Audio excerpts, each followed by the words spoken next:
Kendrick Lamar's halftime performance had a lot of speculations and rumors, the main one being who was going to make a guest appearance. But no one speculated that the biggest cameo of the night didn't come in the form of a musician, it came in the form of Serena Williams. Today's theme is hypocrisy. I want to cast your mind back 2 years ago to another controversial Super Bowl performance that included Eminem, Dr. Dre, 50 Cent, Kendrick Lamar himself, and of course, Snoop Dogg. Now, the beautiful thing about the internet is that we all have very, very short attention spans and memories. Serena Williams is currently just getting crazy backlash from crip walking on stage. But my question is, where was this backlash and where was all this critique of Snoop, who just did it 2 years earlier? I mean, if you want to talk gang affiliations, what about this image of Snoop literally walking out, giving us the C for the Crips, crip walking on stage? But not only that, he takes it so many steps further than Serena. I mean, look at his outfit. Look at the whole presentation and everything. It's a huge celebration of crip culture. And yet Snoop, everyone's favorite unk, seemed to dodge the ire, seemed to dodge the same type of controversy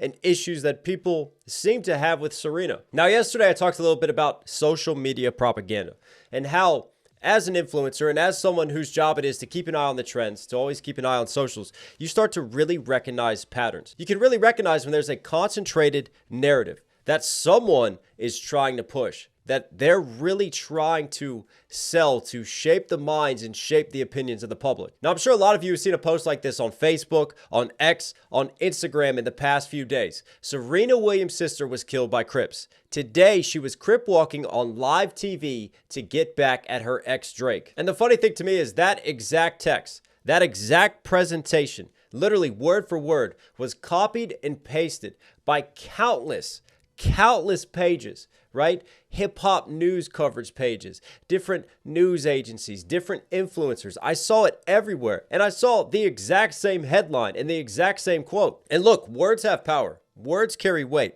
And I think what's so important in today's world of just social media disinformation, of polarization, right? Of everything going on, media literacy, and us being skeptical consumers and just being conscious of how we digest our information is more important than ever.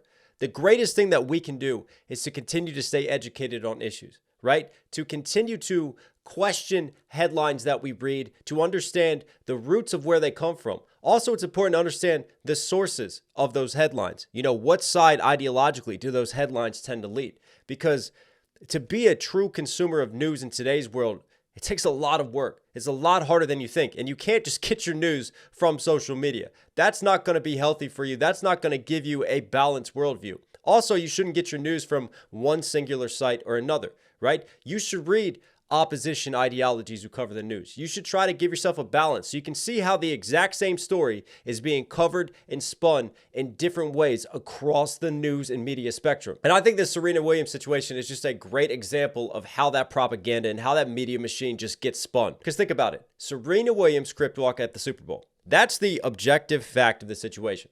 That's how the situation could be reported. Now, obviously, there were those on one side who really wanted to support Kendrick in the halftime show. And obviously, I'm a channel that does a lot of supporting Kendrick that may spin it in another way, like the deeper meanings, the deeper layers to that. This is absolutely diabolical, a celebration of Not Like Us. And then there's the other side. Then there's this propaganda machine, which is a massive oversimplification of the situation by just painting this as she's just trying to get back at her ex Drake. Like, this is a crazy, obsessed ex. That's the implications underneath of that. Like, the only reason that she's on stage is just because she wants to get revenge on Drake all these years later. You can see how this headline and the way that this is painted is dangerous. It's an attack piece. It's definitely going to throw hate. It's going to throw shade at Serena. It doesn't openly say it, but you can see what the implications are underneath of a headline like this. And the fact that so many accounts shared this exact same piece shows me that it was a hit piece. It was a piece of narrative propaganda that really wanted to be pushed out there to take away from the halftime show, just to take away another element and another aspect of it. I mean, look at some of these posts. Jason Whitlock, Serena Williams was the extra sauce last night. She lost his sister to gang violence in a drive-by shooting, but she's crip walking on Kendrick's set last night. She's a controlled clown. Remember when Serena Williams' sister was killed by a crip during a drive-by in Compton? Apparently she doesn't either. Hell, you even had Stephen A. Smith, who I normally enjoy a lot of his takes. Well, he came out and he had this to say. If I'm married and my wife is going to join trolling her ex, Go back to his ass, because clearly you don't belong with me. What you worried about him for and you with me? I gotta get that lick back. Go ahead, Stop it. What? Stop it, Stephen A. This is true. Now, since then, Stephen A has got backlash over those statements, and so much so that he had to come out and make another video where, well, he does what Stephen A likes to do. He really doubled down on his opinion. He's not going to apologize for his stance and giving his take on a situation. I mean, he's thrived off of that for years. And I'm not going to shade Stephen A for that, but I do think that it is disingenuous to just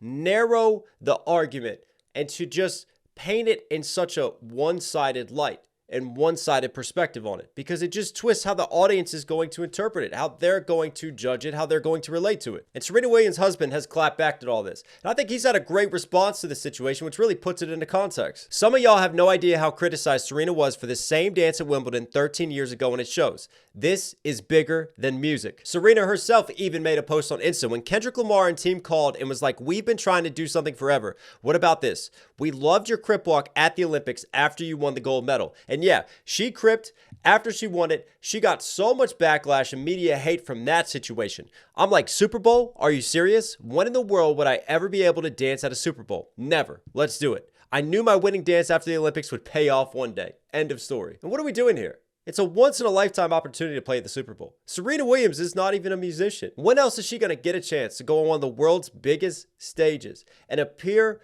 on stage at a Super Bowl?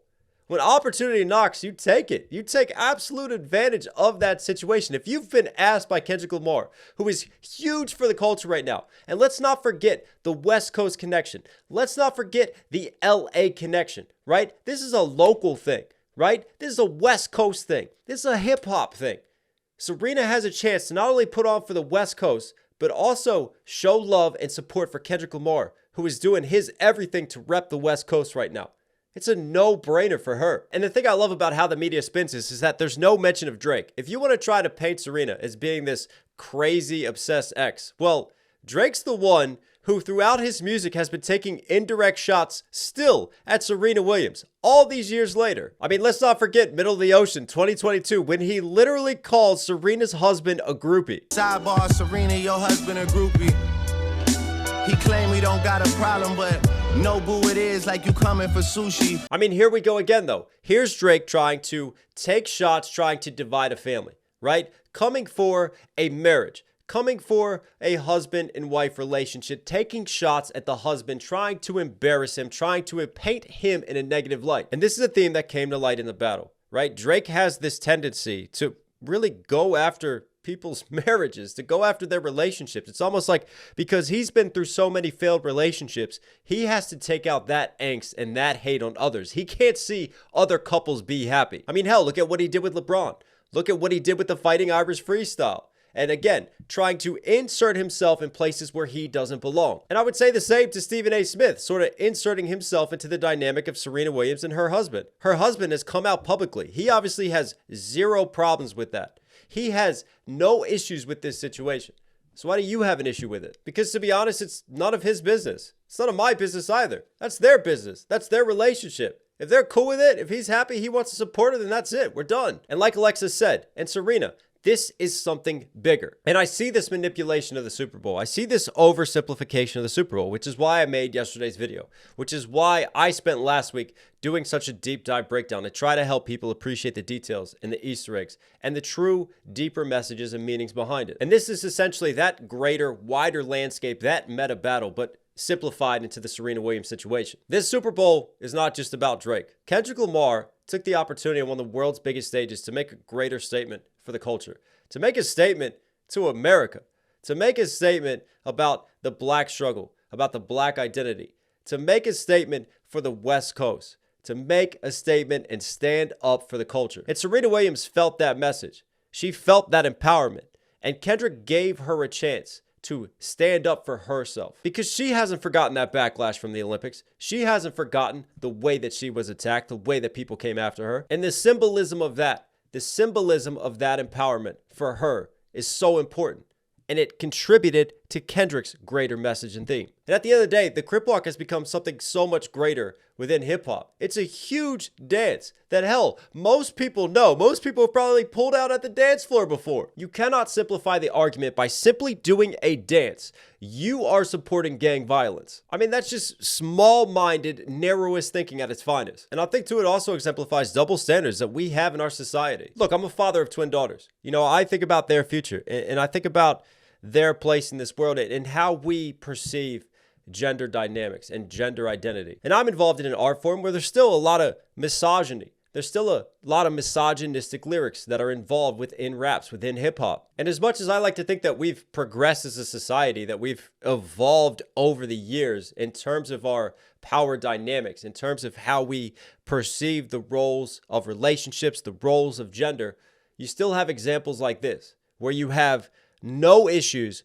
with a number of male artists, right, from the Snoop Dogs. You have no issues with male athletes like DeMar DeRozan, like all the other NBA players who appeared at the Pop-Out concert, which featured Bloods and featured Crips and had, you know, celebrations of Bloods and the Crips, but also bringing all those gang cultures, just bringing everyone together. There was a greater message of unity there. And that message of unity and rising up was still a part of Kendrick's halftime show. But none of them had the degree of backlash, had this media propaganda machine coming for them in the same way that we've seen with Serena Williams. And it's disgusting. But I don't know. What do you guys think of this whole situation? I just thought it was a really interesting story and topic to cover. If you guys are enjoying these sort of video essays that I'm doing, just giving my thoughts and opinions on things, comment down below. Let me know. But look, as always, stay safe, stay positive. Look, if you want to support the channel, don't forget your hoodies, don't forget your hats, knoxhillmusic.com. We got it all. If you want to support, if you want to rep the brand and get it out there, it all goes a long way. All right, everybody, stay safe, stay positive, take care of your time, take care of your energy, take care of your mentals. I love you. I'll catch you again. Sit down, sit down. I'm like, wow, how we do it like that? Like, wow, how we do it like that? Like, wow, how we do it like that? Like, wow, better sit your ass down.